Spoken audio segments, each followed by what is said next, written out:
Hi guys, welcome back to JK exam cracker और मैं हूं अंकुश ठाकुर। एंड गाइस, आज हम लोग स्टार्ट करने जा रहे हैं। आपने ऑफ कोर्स टाइटल तो पढ़ ही लिया होगा। हम लोग स्टार्ट करने जा रहे हैं मुगल एम्पायर के बारे में।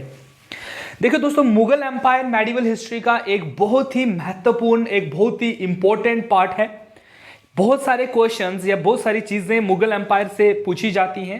एंड आपको मुगल्स के रूलर्स के बारे में पता होना चाहिए, उनके टाइम पर उनकी बुक्स के बारे में आपको पता होना चाहिए, जो मेरे अकॉर्डिंग मुझे लगता है आपके लिए सब कुछ इंपॉर्टेंट है।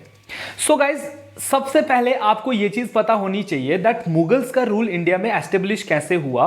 तो इब्राहिम लोधी जब दिल्ली सल्तनत पर रूल कर रहे हैं, देखिए दिल्ली सल्तनत को खत्म किया मुगल्स ने और दिल्ली सल्तनत में लोधी डायनेस्टी को रिप्लेस किया मुगल्स ने। ठीक है, अब बाबर और लोधी की लड़ाई हो जाती है, बैटल ऑफ पानीपत, जिसमें इब्राहिम लोधी को हार का सामना करना पड़ता है and Babar become the ruler of Delhi. Delhi जो है अब बाबर के हाथों में आती है एंड बाबर के हाथों में आते ही दोस्तों हम लोग देखते हैं कि दिल्ली में मुगल का जो है वो रूल शुरू हो जाता है। तो दिल्ली सल्तनत नाउ बिकम मुगल सल्तनत। ठीक है, मुगल सल्तनत के अंडर आप देखोगे कि बहुत सारे नए एरियाज को ये लोग जो हैं वो कंसोलिडेट करेंगे अपने एम्पायर में। और एक बहुत, जब औरंगजेब लास्ट जो इंपॉर्टेंट रूलर रहते हैं मुगल के, आप देखोगे कि उनके टाइम पर एक कितना बड़ा वास्ट एरिया जो है वो एम्पायर इनका क्रिएट होता है।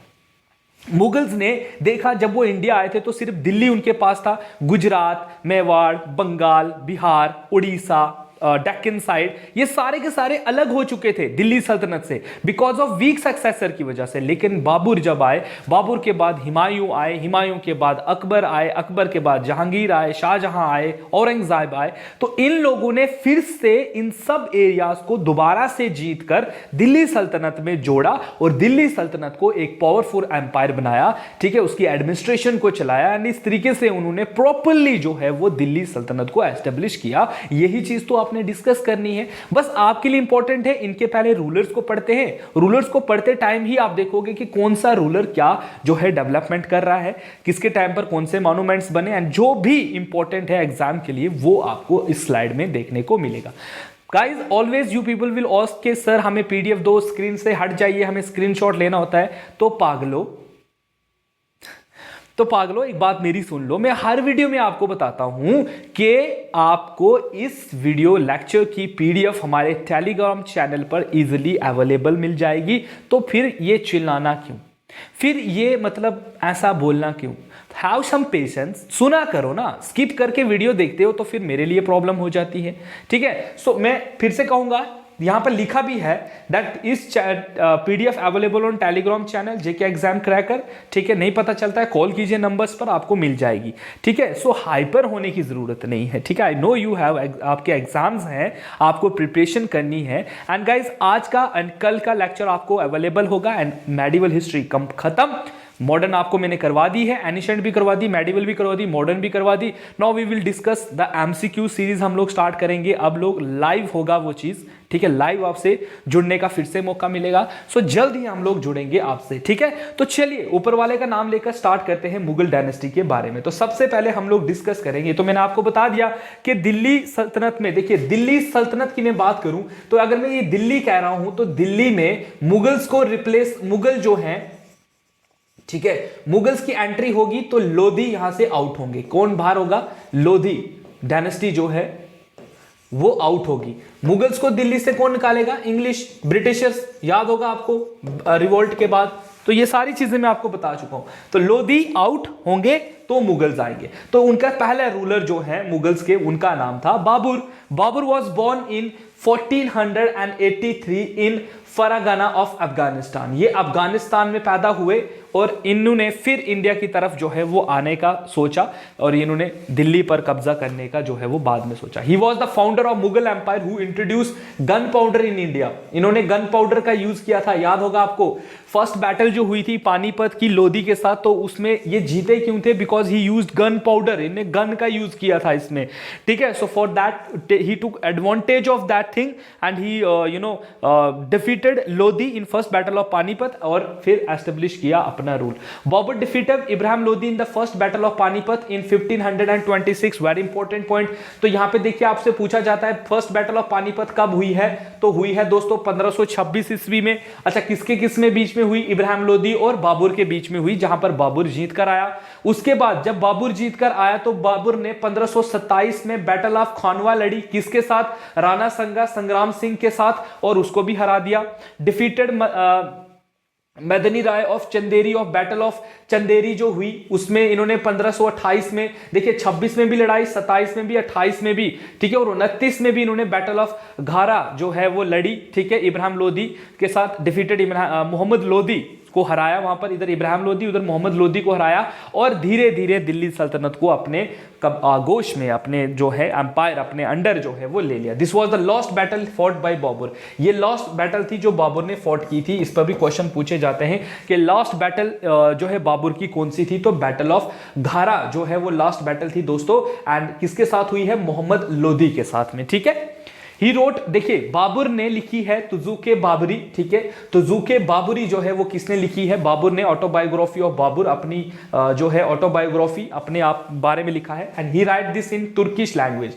इसने इनको, ये तुर्क से बिलोंग करते थे, तो he write it in Turkish language में लिखी हुई है, ठीक है। देखिए इंपॉर्टेंट चीजें पढ़िए, रेजिड्यू में आपको क्या पढ़ाऊं जो चीज है ही नहीं इंपॉर्टेंट। तो देखिए पेपर में पूछा जाता है कि तुजुके बाबरी किसने लिखी है, तो खुद सेल्फ लिखी हुई है बाबर ने। किस भाषा में लिखी गई है, तो तुर्किश लैंग्वेज में लिखी गई है दोस्तों। Babar declared jihad and adopted the title. Babar ने डिक्लेयर किया था जिहाद वर्ड अपने लोगों के ऊपर, एंड काफी लोगों में ये वर्ड जो है वो क्या भर देता है दोस्तों? एनर्जी भर देता है। And he adopted the title of Ghazi after the Khanwa war. देखिए खानवा वॉर जीतने के बाद, ठीक है, इनको जो है वो गाजी का टाइटल दिया गया था इस बैटल के बाद, ठीक है। अकॉर्डिंग टू तुजुके बाबरी को अकॉर्डिंग हम देखें तो बाबर जो है वो 1530 में मरे थे in Lahore and buried at Arambagh, Agra में इनको दफनाया गया था। Later his body was taken to Afghanistan, बाद में इनकी बॉडी को वहां से निकालकर अफगानिस्तान लिया गया था दोस्तों। तो कितनी इंफॉर्मेशन आपने बाबर के बारे में जो है वो डिस्कस की इस स्लाइड में, ठीक है। सो इस तरीके से आपसे एग्जाम में क्वेश्चन जो है वो पूछे जाते हैं। Move on to the next, we have Humayun. देखिए हुमायूं का टेन्योर यहां पे लिखा हुआ है। कभी कभी ना पेपर में इनके टेन्योर के बारे में भी पूछा जाता है, ठीक है। एंड देखिए जैसे बाबर की बात करें तो 1526 से लेकर इन्होंने रूल किया है कब तक? 1530 तक, and he ruled from 1513 to 1556 तक इन्होंने जो है वो रूल किया है। हुमायूं की बात करें, he was the eldest son of the Babur, ये बाबर के सबसे बड़े बेटे थे। बिल्ड, देखिए इन्होंने जैसे ही ये आए तो इनको इनके बाप ने ऑलरेडी इनको एक सल्तनत बनाकर दे दी, ठीक है, और इन्होंने उसी सल्तनत के ऊपर ये बैठे। एंड दोस्तों इन्होंने देखिए दीने पना एट दिल्ली बनाया, ठीक है, एज हिज सेकंड कैपिटल, ठीक है। इन्होंने कैपिटल जो है अपना दिन पन्हा जो है इन्होंने बनाई दूसरी कैपिटल, ठीक है। Sher Shah Suri gradually gain the power and he fought battle with Humayun. देखिए हुमायूं और शेरशाह सूरी की पंगा स्टार्ट हो जाता है और इनके बीच में होती है बैटल ऑफ चौसा, ठीक है, जो होती है 1539 में। And another battle of Kannauj that is in 1540 में। तो पहली बैटल जो हुई थी 43 में, ठीक है, तो इसमें देखिए कल्मिनेटिंग हुमायूंस डिफीट, और इसमें हुमायूं की डिफीट जो है वो हो जाती है, ठीक है, और हुमायूं को जो है वहां से दिल्ली छोड़कर जाना पड़ता है, ठीक है, एंड ये वापस जाते हैं काबुल। एंड यहां पर इंडिया में फिर किसका रूल स्टार्ट हो जाता है दोस्तों? यहां पर शुरू हो जाता है रूल शेरशाह सूरी का। लेकिन अगेन थोड़ी देर के बाद हम देखते हैं शेरशाह सूरी भी यहां पिक्चर से आउट हो जाते हैं, एंड ठीक है, उसके बाद move on to the next, we have another important, देखिए Humayun past 15 years in exile, 15 साल की एग्जाइल उनको मिली। He again invade India and 55 में हुमायूं वापस आते हैं शेरशाह सूरी से बदला लेने के लिए with the help of his officer Bahram Khan. Bahram Khan के साथ ये वापस आते हैं। Humayun died in 1556 due to the fall from his library building stairs, ठीक है, अपनी बिल्डिंग से एक लाइब्रेरी में कुछ बुक्स को पढ़ते टाइम ये गिरकर इनकी मौत हो जाती है। एंड गुलबदन बेगम जो है उन्होंने लिखी हुई है जो हुमायूं नामा है। ये देखिए बुक्स पे जो भी क्वेश्चन आ रहा है उसको याद रखिएगा। गुलबदन बेगम ने क्या लिखी हुई है? Humayun Nama. Humayun Nama is autobiography of Humayun. Move on to the next, we have another important ruler of Mughal dynasty called Akbar, जिन्होंने 1556 से लेकर 1605 तक जो है वो दिल्ली में रूल किया। अब्दुल फतेह जलालुद्दीन मोहम्मद अकबर इनका पूरा नाम था, properly known as Akbar, succeeded Humayun under a regent. किसके? बैराम खान के। तो जब हुमायूं मरे तो अकबर बहुत छोटे थे, इतने छोटे थे कि वो मतलब नहीं, मतलब he was just between 13 to 15 years के बीच में वो थे। एंड उनको जो है वो इतनी बड़ी जिम्मेवारी का जो है वो सामना करना पड़ा। लेकिन दोस्तों उनकी मदद की किसने? उनकी मदद की थी इसी बैराम खान ने। ठीक है, so Bairam Khan who helped the young emperor expand the consolidated Mughal empire dominion in. तो इन्होंने जो है इनकी मदद की। ठीक है, सिर्फ नाम के लिए अकबर को गद्दी पे बिठाया, पूरा मास्टरमाइंड जो है वो बैराम खान का ही था दोस्तों। ठीक है, considered to be the one of the greatest ruler of all time, और अकबर को कहा जाता है सबसे greatest ruler of all time. He defeated Hemu at the battle of Panipat, ठीक है, in 1556 with the help of Bairam Khan. Bairam Khan की मदद से अकबर ने सेकंड बैटल ऑफ पानीपत में हेमू को हराया। कॉन्क्यूर्ड मालवा, देखिए ये मालवा जो लोधी के टाइम पर हम देखते हैं अलग हो गया था, उसको इन्होंने जीता 1561 में, डिफीटिंग बज बहादुर, फॉलोड बाई उसके बाद इन्होंने घार कटंगा को हराया जहां पर रानी दुर्गावती का रूल था। चित्तौड़ को वापस लिया, ठीक है, रणथंबोर को वापस लिया एंड खलिंजर को वापस लिया। देखिए यहाँ पर डेट्स लिखी हुई हैं, डेट्स कभी याद रखिएगा। ठीक है, इन सब डेट्स में लिखा गया है। 68 में इन्होंने चित्तौड़ को वापस लिया, 69 में इन्होंने रणथंबोर को वापस लिया, 72 में गुजरात को वापस लिया। दिल्ली में जो ये सारे के सारे जो एरियाज थे ना, ये सारे के सारे लोधी डायनेस्टी के टाइम पर अलग हो गए थे, because they are not satisfying under the rule of Lodis, so they start independenting themselves. इनके जितने भी लोकल गवर्नर्स थे उन्होंने खुद को इंडिपेंडेंट करना स्टार्ट कर दिया था एंड डिसइंटीग्रेशन हो गई थी दिल्ली सल्तनत की। लेकिन जब अकबर आए तो अकबर के टाइम पर देखा गया कि कंसोलिडेशन हुई है दिल्ली की एक बार फिर से। दिल्ली जिसके पास ये सारे के सारे किसी न किसी टाइम पार्ट थे दिल्ली के, तो इनको दोबारा से दिल्ली सल्तनत में जोड़ा जा रहा है। मेवाड़ को बैटल ऑफ हल्दी घाटी के थ्रू जोड़ा गया एंड 1556 में अकबर ने राणा प्रताप को हराया।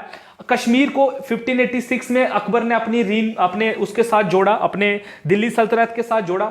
सिंध को इन्होंने 1539 में जोड़ा एंड असलगढ़ को इन्होंने 1603 में जोड़ा। तो देखिए दिल्ली इतना सा था पहले इनके पास, अब इन्होंने बढ़ाते, गुजरात इधर है, बाकी एरियाज इधर हैं, दिल्ली कश्मीर कहां है, तो इतना बड़ा एम्पायर जो है वो दिल्ली सल्तनत का अकबर के अंडर जो है वो सबसे ज्यादा होगा। बुलंद दरवाजा was constructed at Fatehpur Sikri after the victory over Gujarat. जब गुजरात को 1572 ईस्वी में जो अकबर ने जीता और दिल्ली सल्तनत का उसको पार्ट बनाया, तो उस टाइम पर वहां पर बुलंद दरवाजा जो है वो बनाया गया था अपनी विक्ट्री की याद में। अकबर ने मैरिड जो है देखिए हराका बाई ऑल्सो नोन है जोधा बाई के साथ शादी की। ठीक है, daughter of Rajput ruler of Bharmal. Akbar की ना एक अलग पॉलिसी थी। अकबर की पॉलिसी ये थी कि भाई साहब मैट्रिमोनियल रिलेशंस में आगे थे अकबर। ठीक है, इन्होंने बहुत सारी राजपूत रानियों के साथ शादी की थी so that he can get the support of the Rajput kings in India, because without the help of Rajput he can not establish a proper rule in India. ठीक है, सो उस रूल को बरकरार रखने के लिए एंड उस रूल को बढ़ाने के लिए he start a policy called matrimonial policy, जिसमें उन्होंने लोकल जितने भी यहाँ के राजा थे उनकी प्रिंसेस के साथ शादी करना स्टार्ट कर दिया। जो राजा की प्रिंसेस के साथ शादी करेगा ऑब्वियसली राजा उसको सपोर्ट करेंगे एंड राजा जितने भी हैं सपोर्ट करेंगे, तो अकबर ने फिर अपनी जो है एम्पायर को जो है इस तरीके से भी बड़ा किया था। अकबर मैरिड टू, उसके बाद हम देखते हैं कि अकबर ने जजिया सिस्टम को एबॉलिश किया था। Jizya system is basically non Hindus के ऊपर लगाया जाता था। ठीक है, पिलग्रिमेज टैक्स होता था उस टाइम पर लगता था। तो 1564 में अकबर ने जजिया सिस्टम को हटाया है। तो जजिया सिस्टम किसने एबॉलिश किया था? अकबर ने। कब? 1564 में। यह क्वेश्चन पूछा गया है। ही बिलीव्ड सुले कुल। ठीक है, सुले कुल में ये बिलीव करते थे पीस फॉर ऑल। अकबर जो है वो कहते थे कि सब लोगों को जीने का हक है। ही किस मतलब बहुत ही इंटेलेक्चुअल, बहुत ही मतलब, हालांकि अकबर जो है वो शाही अनपढ़ थे, उनको पढ़ना लिखना तो नहीं आता था, but he is very liberator kind of person. वो हर रिलीजन में बिलीव रखने वाले जो है पर्सन थे एंड ही बिल्ड इबादत खाना, हॉल ऑफ प्रेयर्स जिनको कहते हैं at Fatehpur Sikri, issued degree of infallibility that in 1579, formulated religious order Din Ilahi, इन्होंने एक धर्म देखिए एक ऑर्डर स्टार्ट किया था 1582 में। दीन इलाही इज द मिक्सचर ऑफ तमाम जितने भी मतलब हिंदूज मुस्लिम जितने भी लोग होते थे उस टाइम पर इंटेलेक्चुअल, उनको जोड़कर जब इन्होंने एक कोशिश की कि भाई साहब क्या है हिंदुइज्म, क्या है इस्लाम क्या है, तो उसको कंबाइन करने के बाद देखा कि सब लोग ना एक ही बात कर रहे थे। तो इन्होंने कहा कि ठीक है, हम मतलब अपनी तरफ से इन्होंने कोशिश की थी एक नए धर्म को चलाने की, जिसको इन्होंने नाम दिया था दीन इलाही। मतलब एवरी पाथ जो है, हर कोई गॉड में बिलीव करता है, हिंदुइज्म में भी वही है, इस्लाम में भी वही है। तो इन्होंने कहा कि फिर मैं कोशिश करूंगा, इन्हें एक नया धर्म बनाने की कोशिश की थी। और इनके जो पहले जिसने इस धर्म को एम्बैरस किया था वो थे बीरबल, याद रखिएगा। Birbal was the first person who accepted, who embarrass दीन इलाही, ठीक है। उसके बाद हम देखते हैं कि land revenue system was called, उस टाइम पर जो टोडरमल थे ना, टोडरमल थे गाइस रेवेन्यू ऑफिसर उस टाइम पर। और टोडरमल का जो है, Todarmal not in Mughals but also in Lodis time, in Marathas में एंड इन मुगल्स में जो है इनके बनाए गए जो रेवेन्यू सेटलमेंट थी उसको फॉलो अप किया जाता था।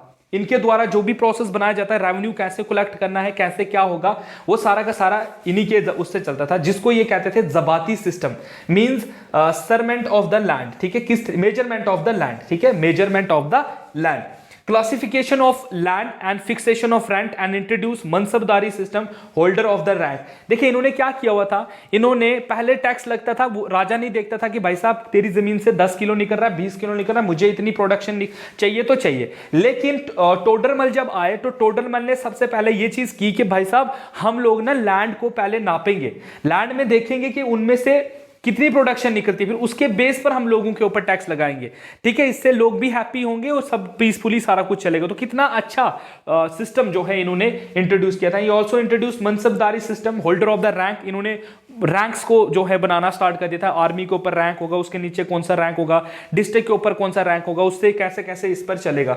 To organise nobility and army, ताकि आपकी नोबेलिटी और आपकी आर्मी दोनों काफी पीसफुल तरीके से चले, कोई पंगा इनके बीच में ना हो, इसके लिए इन्होंने मनसबदारी सिस्टम जो है वो दोस्तों स्टार्ट किया था। Move on to the next. देखिए अकबर के कोर्ट में 9 रतन भी होते थे। 9 ratan means 9 important person, 9 intellectual person, जिनमें टोडरमल, अबू फजल, फैजी, बीरबल, तानसेन, अब्दुल रहीम खाना, ठीक है, मुल्ला दो पियाजा, राजा मान सिंह एंड फकीर अज़ुद्दीन, ये सारे के सारे अकबर के कोर्ट के बहुत ही इंपॉर्टेंट मिनिस्टर थे, काइंड ऑफ, और काफी इंटेलेक्चुअल लोग भी थे, इसलिए इनको 9 रतन कहा जाता है। अकबर की मौत जो है वो हुई है 27 अक्टूबर 1605 में, ठीक है। 27 अक्टूबर 1605 में जो है अकबर की मौत हो जाती है डायसेंट्री की वजह से। His body was buried at his mausoleum Sikandra, Agra में इनको जो है वो दफनाया गया था। अकबर के बाद आते हैं जहांगीर। जहांगीर 1605 से लेकर 1627 ईस्वी तक जो है वो रूल करते हैं, और इनके टाइम पर पंगा स्टार्ट हो गया था सिखों के साथ, ठीक है। सिख और मुगल एम्पायर का पंगा स्टार्ट हो गया था, और ही executed the 5th Sikh Guru Arjan Dev Singh को इसने एग्जीक्यूट किया था जहांगीर ने, ठीक है। His greatest failure was the loss of Kandahar to Persian in AD 1622। 1622 में ऐसा हुआ था कि कंधार वाला जो एरिया है वो ये खो गए थे। अकबर ने दिल्ली से लेकर जम्मू कश्मीर, कंधार, गुजरात, मालवा, ये सब एरियाज को जीतकर बनाया था। लेकिन जहांगीर जब आए तो जहांगीर ने एक सबसे बड़े टाइम, इनके टाइम पर जो चीज हुई है ग्रेटेस्ट फेलियर, वो था लॉस ऑफ कंधार। इन्होंने कंधार वाला जो अफगानिस्तान वाला जो एरिया है वो खो दिया था पर्शिया के हाथों, और इसको फिर दोबारा ये गेन कर ही नहीं पाए। जहांगीर मैरिड टू मेहरुनिसा, जहांगीर ने मेहरुनिसा के साथ शादी की in 1611 and conferred to the title Nur Jahan to हर, और उसको टाइटल दिया गया नूर जहां का, ठीक है। He established Zanjire Adil at Agra fort for the seekers of the royal justice, ठीक है। Captain Hawkins and sir Thomas Roe visited his court, very important, ये तो पूछा जाता है ना कि सर थॉमस रॉय और कैप्टन हॉकिंस जो है वो किसके टाइम पर आए थे मुगल कोर्ट में? तो ये आए थे दोस्तों जहांगीर के कोर्ट में। तो इसमें से ना बहुत सारे क्वेश्चन मुझे बच्चे पहले भी मॉडर्न हिस्ट्री के टाइम पर भी पूछ रहे थे कि सर कब कौन आया था किसके टाइम पर। तो दोस्तों याद रखो, कैप्टन हॉकिंस और सर थॉमस रॉय ने विजिट किया था जहांगीर के कोर्ट में, ठीक है। Move on to the next, we have Shah Jahan. Shah Jahan की बात करूं तो 1628 से लेकर 1658 ईस्वी तक इन्होंने दिल्ली सल्तनत के ऊपर जो है वो रूल किया हुआ है। Shah Jahan had an sustainable passion for building. Shah Jahan की बात करें तो इनका जो मतलब इंटरेस्ट देखोगे ना आप तो इनके बिल्डिंग मेकिंग में बड़ा था, ठीक है। So under his rule Taj Mahal of Agra, Jama Masjid of Delhi among other monuments were erected. तो इनके टाइम पर यही चीजें जो हैं वो बनी है, ठीक है। His reign marked the cultural zenith of Mughal empire. और कल्चरली अगर हम देखें मुगल्स ने जो कल्चरल डेवलपमेंट की है इंडियन सब कॉन्टिनेंट में, तो वो इन्हीं के जो है वो रूल के टाइम पर किया हुआ है। His military expedition brought empire to brink of bankruptcy. यहां पर बैंकरप्सी काफी ज्यादा हो गई थी, करप्शन काफी ज्यादा हो गई थी। His son commanded large आर्मीज on different fronts. और इसके जो बेटे थे वो अलग अलग फ्रंट्स पर लड़ रहे थे, ठीक है। During his reign the Marwari horse was introduce. और मारवाड़ी हॉर्स को इसी के टाइम पर जो है वो इंट्रोड्यूस किया गया है। ये क्वेश्चन भी पेपर में पूछा गया है दोस्तों, ठीक है। तो शाहजहां के बाद क्या होता है दोस्तों? शाहजहां के बाद आते हैं आपके नेक्स्ट रूलर, ठीक है। देखिए नहीं, एक और चीज है इसमें हम देखते हैं, दैट इज ताजमहल की बात करते हैं यहां पर, ठीक है। So Taj Mahal the eternal love monuments is located in Agra. Shah Jahan commission its construction as इसको बनाने के लिए अपनी बीवी, अपनी wife that is Arjumand Bano Begum, better known as Mumtaz Mahal जिनको हम कहते हैं, इन 1631 में इसको बनाने की इन्होंने जो है वो इसकी अनुमति दी थी। And rebellion of the Sikh led by Guru Hargobind Singh took place. Shah Jahan ordered the destruction of Sikh temple in Lahore. और इसने सिख टेंपल जो है लाहौर में उसकी डिस्ट्रक्शन भी की थी। शाहजहां के बाद आते हैं औरंगजेब। देखिए शाहजहां के थे 4 बेटे, ठीक है। शाहजहां चाहते थे कि दारा शिकोह जो है वो मेरी जगह पर आए, ठीक है, लेकिन सबसे काबिल जो थे वो थे औरंगजेब। हालांकि Aurangzeb was the governor in Deccan side. Aurangzeb ने ये जो डेक्कन साइड है ना इंडिया, इधर नीचे वाला एरिया, इनको जोड़ा था मुगल एम्पायर के साथ, तो इसका फिर यहां का गवर्नर बनाया गया था। लेकिन शाहजहां के मतलब देखा गया कि शाहजहां को ही इसने अपने बाप को बंदी बनाया था, ठीक है। कहा कि तेरा काम नहीं है संभालना, मैं संभालता हूं आज के बाद। एंड इसने अपने भाई दारा शिकोह को भी लड़ाई में जो है वो हराया था। एंड फॉर अपने भाई को हराने के बाद 2 वॉर्स उसके साथ लड़ी एंड 2 वॉर्स में उसने उसको हराया था। And after that he become the मतलब emperor of Delhi. So Aurangzeb was the son of Mumtaz and Shah Jahan. Aurangzeb become the victorious after brutal war of succession among his brother Dara, Shuja and Murad के साथ लड़ा इसने। इसके टाइम पर जो है देखिए बगावत भी बहुत ज्यादा हुई है। बहुत सारे लोगों ने मुगल अंपायर से अलग होने की कोशिश की, जैसे Jat peasantry at Mathura, Satnami peasantry in Punjab and Bundelas in the Bundelkhand. ये सारे के सारे लोगों ने इसके काफी ज्यादा जो है इनके खिलाफ जो है बगावत की थी, ठीक है। तो एनेक्सेशन ऑफ मेवाड़, इसने मेवाड़ को 1658 में जीता। Led to the serious rift between Rajput and Mughal after the death of Raja Jaswant Singh. 9th Sikh Guru Tegh Bahadur was executed by him in 1675 में इसने गुरु अर्जुन तेज बहादुर को जो है वो एग्जीक्यूट किया था दोस्तों। मुगल की बात करें तो कॉन्क्वेस्ट दीज टेरिटोरियल क्लाइमैक्स, अगर किसी के टाइम पर मुगल डायनेस्टी की अगर हम बात करें, अगर मुगल्स के बीच में हम देखें तो सबसे ज्यादा टेरिटरी को अगर किसी ने फैलाया है ना, टेरिटरी रूल को अगर फैलाया है तो वो औरंगजेब थे। औरंगजेब जो है उसने बहुत सारी टेरिटरीज को जीत कर दिल्ली सल्तनत में जोड़ा हुआ है। It stretch from Kashmir to the north in the Jinji in the south, from the Hindu Kush to the west Chittagong in the east तक, इतना बड़ा एरिया था इसका। ही वॉज कॉल्ड दरवेश और जिंदा पीर। देखिए औरंगजेब को कहा जाता है दरवेश और जिंदा पीर, ये भी क्वेश्चन पूछा गया है पेपर में कि किसको कहा जाता है दरवेश या जिंदा पीर। ही फॉरबिड सती, इसने सती प्रथा को खत्म किया था। कॉन्सिक्वेंस इन कॉन्क्यूर्ड बीजापुर रूलर को इसने जीता था एंड गोलकोंडा एरिया को भी इसने जीता एंड री इम्पोज जजिया। देखिए अकबर ने खत्म किया जजिया, लेकिन इसने जो है वो दोबारा से जजिया सिस्टम जो है वो दोबारा से लगाना स्टार्ट कर दिया जो लोगों के ऊपर। ही बिल्ट बीवी का मकबरा on his tomb of his queen, ठीक है। रबाब दुरानी के याद में इसने औरंगाबाद में जो है बीवी का मकबरा बनाया। Moti Masjid within Red Fort Delhi and the Jami and the Badshahi mosque at Lahore में इसने ये चीज बनाई। एंड अकबर जो है औरंगजेब की डेथ हो जाती है 1707 में इन अहमदानगर में, ठीक है। अब देखो, औरंगजेब की डेथ मानी जाती है मुगल रूल का खात्मा। क्यों? क्योंकि इसके बाद जो इसके सक्सेसर आएंगे वो इतने स्ट्रांग नहीं थे जितना कि औरंगजेब था। उसका फायदा उठाया गया सारे लोगों से। सारे लोगों ने क्या कर दिया, औरंगजेब की वजह से ही बंगाल जुड़ा था दिल्ली अंपायर के साथ, तो बंगाल भी अलग हो जाएगा। ये चीज हम मॉडर्न हिस्ट्री में भी इसको हम पढ़ चुके हैं। मराठास अलग हो जाएंगे, ठीक है। नीचे वाले सिस्टम जो है वो अलग हो जाएगा, मैसूर अपना पावर क्रिएट कर देगा, कश्मीर तुम्हारा अलग हो जाएगा, एंड और भी बहुत सारे दिल्ली अंपायर में से छोटे छोटे राज्य निकलकर अलग हो जाएंगे जो अपना सेल्फ रूल डिक्लेयर कर देंगे। वो कहेंगे भाड़ में जाते हैं आज के बाद ये लोग, इन्होंने अब औरंगजेब रहा नहीं, और उसके बाद जो उसके रूलर्स आए वो इतने स्ट्रांग नहीं थे, जिसकी वजह से मुगल एम्पायर जो है वो खत्म हो गया था दोस्तों, ठीक है। तो उसके ऊपर भी हम जरूर देखेंगे। देखिए, इतना बड़े एम्पायर में फैला हुआ था आपका क्या चीज दोस्तों, मुगल एम्पायर, ठीक है। ये वाला जो पोर्शन आप देख रहे हो ना पिंक कलर में, ये औरंगजेब ने ऐड ऑन किया है दिल्ली सल्तनत में। हालांकि अकबर के टाइम पर इतना था, फिर इन्होंने बाद में इन सब एरियाज को जोड़ते जोड़ते देखिए इतने बड़े एरिया में अपना रूल जो है वो एस्टेब्लिश कर दिया था। शाहजहां के टाइम पर इन्होंने कंधार को खो दिया, ठीक है। तो औरंगजेब की डेथ के बाद हम देखते हैं, देखिए बंगाल अलग हो गया, ठीक है। ये पूरा का पूरा बंगाल अलग हो गया, ठीक है। बिहार अलग हो जाएगा, ठीक है। वी हैव दिस, यहां पर जो है आपके जो ये आ जाएंगे मराठास क्रिएट हो जाएंगे।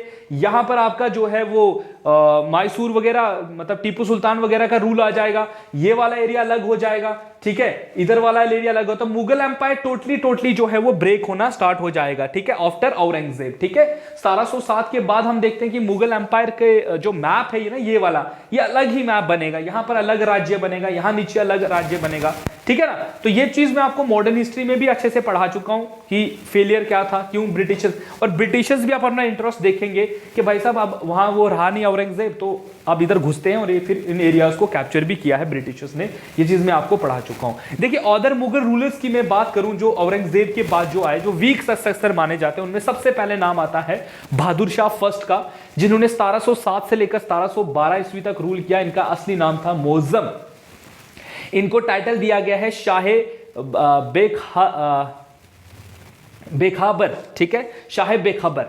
Promote friendly relation with Marathas and Rajput, इसने रिलेशंस बनाना स्टार्ट कर दिए राजपूत और मराठास के साथ। इनके बाद आते हैं Jahangir Shah. He ascended the throne with the help of Zulfikar Khan, वजीर के हेल्प से इन्होंने जो है राजगद्दी को संभाला, लेकिन 12 से 13 साल तक ही, मतलब 1712 से लेकर 13 साल तक में आ गया।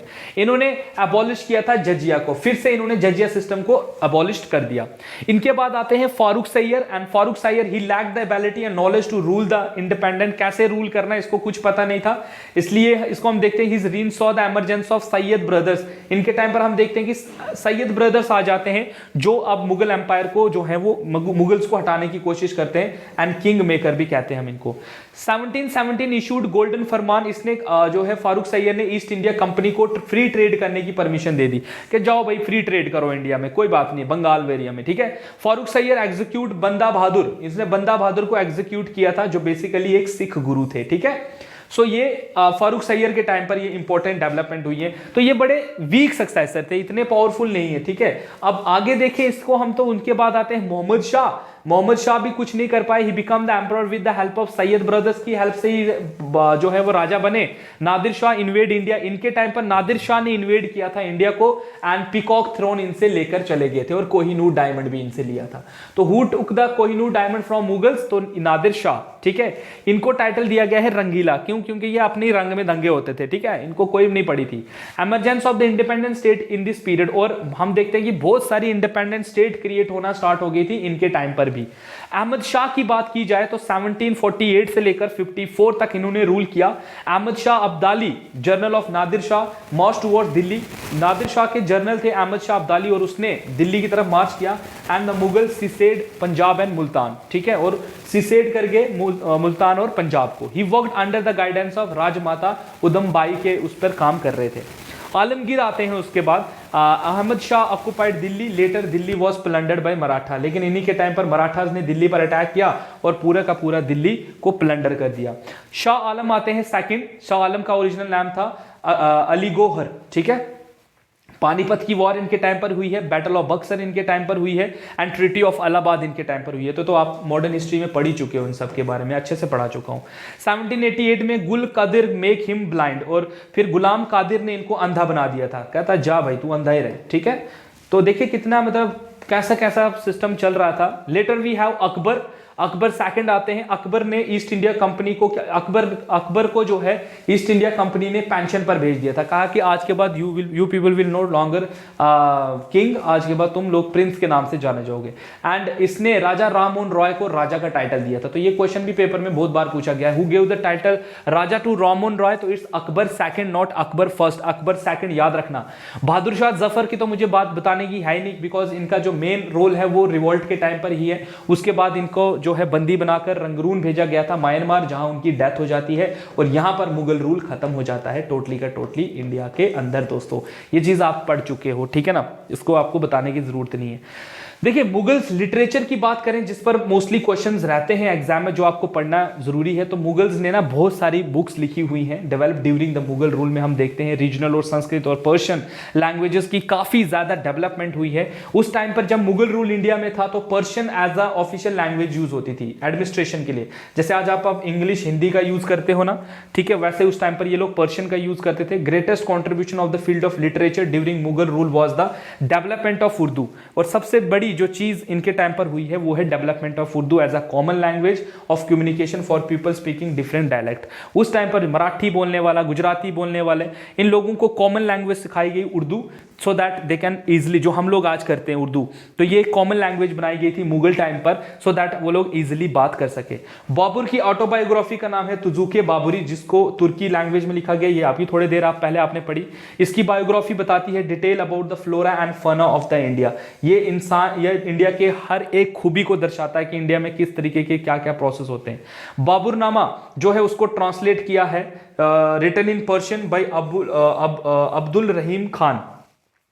बाबरनामा को ट्रांसलेशन ऑफ तुजुके बाबरी को, ठीक है, जो बाबरनामा है, ठीक है, was written in Persian by Abdul Rahim Khan ने उसको किस में लिखा हुआ है, पर्शियन में, और उसको नाम दिया है तुजुके बाबरी, ठीक है। तुजुके बाबरी को कहा जाता है बाबरनामा, याद रखिएगा। अबुल फजल ने अकबरनामा लिखी है, जो बेसिकली हिस्ट्री है अकबर की एंड आयने अकबरी, याद रखिए, अकबर की एडमिनिस्ट्रेशन के ऊपर। तो आयने अकबरी में अकबर की एडमिनिस्ट्रेशन बताई गई है और अकबरनामा के अकबर की हिस्ट्री बताई है, उनके पूरे लाइफ स्केच के ऊपर कि भाई साहब वो कैसे, तो किसने लिखी है, अबू फजल ने। क्वेश्चन नाम याद रखिएगा दोस्तों। Move on to the next. Jahangir के बारे में अगर बताया जाए तो Jahangir has written his autobiography Tuzuke Jahangiri, इसने खुद लिखी हुई है, ठीक है। मुतामिद खान ने लिखी हुई है बायोग्राफी ऑफ जहांगीर इन इकबाल नामा जहांगीरी, ठीक है, इकबाल नामा है जहांगीरी, ठीक है। शाहजहां बायोग्राफी जो है दैट इज पदशाह नामा वॉज रिटन बाय 2 ऑथर्स, इसको 2 ऑथर्स ने लिखी है, देवर अब्दुल हमीद लाहौरी एंड इनायत खान ने मिलकर शाहजहां की ऑटोबायोग्राफी लिखी है।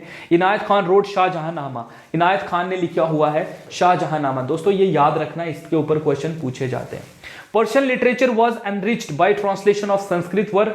महाभारता was translated under the supervision of Abu Faizi के टाइम पर इसको ट्रांसलेट किया गया है, brother of the Abu Fazl and the poet of Akbar के टाइम पर थे, ठीक है। Dara Shikoh translated Bhagavad Gita and Upanishad into Persian language. Dara Shikoh ने भगवत गीता और उपनिषद को चेंज किया है किसमें दोस्तों, पर्शियन लैंग्वेज में। हिज मोस्ट फेमस वर्क पर मजाम उल बहरीन जो इसने लिखी हुई है बुक। बदूनी जो बिटर क्रिटिक थे अकबर के, बदूनी अकबर को बहुत ज्यादा क्रिटिसाइज करते थे। He translated Mahabharata into Persian as Razmnama, ठीक है, इन्होंने महाभारता को नाम दिया है रजानामा, जो बेसिकली क्या है दोस्तों, एक पर्शियन बुक है ये महाभारता की। Regional language such as Bengali, Oriya, Rajasthani, Gujarati led development during this period में इनकी डेवलपमेंट होना भी स्टार्ट हो गई थी। अकबर हिंदी पोइट्स पर अट्रैक्ट टू मुगल कोर्ट, ठीक है, जो अकबर के टाइम पर हिंदी पोइट थे जिन्होंने अटैच किया हुआ था मुगल, जो बेसिकली अटैच थे मुगल रूल के साथ। The most influential was the Tulsidas who wrote Hindi version of Ramayana, जिसने संस्कृत से रामायण को हिंदी में कन्वर्ट किया था, एंड रामचरितमानस को उन्होंने लिखा हुआ है। जगन्नाथ जो नेक्स्ट आते हैं, Jagannath Panditharaya, court poet of the Shahjahan, have written the Sanskrit book Ganga Lahari and रसा गंगा धर्मा जो है इन्होंने बुक लिखी हुई है दोस्तों, ठीक है। So these are the important books जो लिखी गई थी दोस्तों किसके टाइम पर, मुगल्स के टाइम पर। तो इनके ऊपर बहुत सारा क्वेश्चंस एग्जाम में रहते हैं, तो ये आपका फर्ज बनता है कि आप इन चीजों को याद रखो, इन चीजों को अच्छे से पढ़ो, सो दैट इनमें से कोई भी चीज छूटनी नहीं चाहिए। बाकी आप लोगों को एमसीक्यूज जल्द ही मिल जाएंगे, तो उस पर भी आपको पता चलना स्टार्ट हो जाएगा कि कैसे और कैसे आपने ये चीजें करनी है एंड किस प्रकार से आपके क्वेश्चन जो हैं वो रहने वाले हैं। नाउ गाइस, सबसे पहले आप जो बच्चे फर्स्ट टाइम इस वीडियो को देख रहे हैं वो चैनल को सब्सक्राइब करें, वीडियो को लाइक करें, सो दैट अपकमिंग जो भी आपकी अपडेट होगी वो आप तक जल्दी से जल्दी पहुंच जाएगी। नाउ अब कल हम आपका लास्ट जो है टॉपिक डिस्कस करेंगे, दैट इज मराठास एंड आपके सिख को, ठीक है, उनके बारे में थोड़ा सा पढ़ लेते हैं एंड उसके बाद हम लोग स्टार्ट करेंगे एमसीक्यूज। एमसीक्यूज के बाद गाइस, एमसीक्यूज आपके लाइव होंगे, उसके बाद देखेंगे आपका वर्ल्ड ज्योग्राफी का भी पोर्शन, थोड़ा सा वर्ल्ड ज्योग्राफी को भी जल्दी से जल्दी कंपाइल करने की कोशिश करेंगे एंड उसके बाद कुछ मैराथन क्लासेस चलाएंगे गाइस आपके लिए, सो दैट आपकी एग्जामिनेशन में किसी भी प्रकार की कोई भी परेशानी ना रहे। So guys, thank you for watching this video and thank you a lot for your love, your support and your lovely comments जो आप वीडियोज पर करते हो। ऐसे ही अपना प्यार जो है हम लोगों के साथ बनाए रखें। हम कोशिश करेंगे आपके साथ जो है जब तक एग्जाम ना हो तो आपके साथ जुड़े रहें। बाकी एग्जाम के रिलेटेड कोई भी आपको घबराने की जरूरत नहीं, आपको चीज़ें मिलेंगी। हाँ, थोड़ा डिले होता है 1-2 दिन का, उसमें क्या है कि स्टूडियो बिजी रहता है, शूट प्रॉपर्ली नहीं हो पाता, लेकिन कोशिश यही रहती है हमारी कि हम जल्दी से जल्दी आपको सिलेबस कवर करें। तो चलिए guys, thank you for watching this video and again इस चैनल की इस वीडियो लेक्चर की जो आपको पीडीएफ है वो हमारे टेलीग्राम चैनल पर इजीली अवेलेबल है, आप वहां से उसको एक्सेस कर सकते हैं। तो चलिए गाइस, अपना ध्यान रखें and stay tune for JK exam cracker for more updates and take care, good bye and Jai Hind दोस्तों।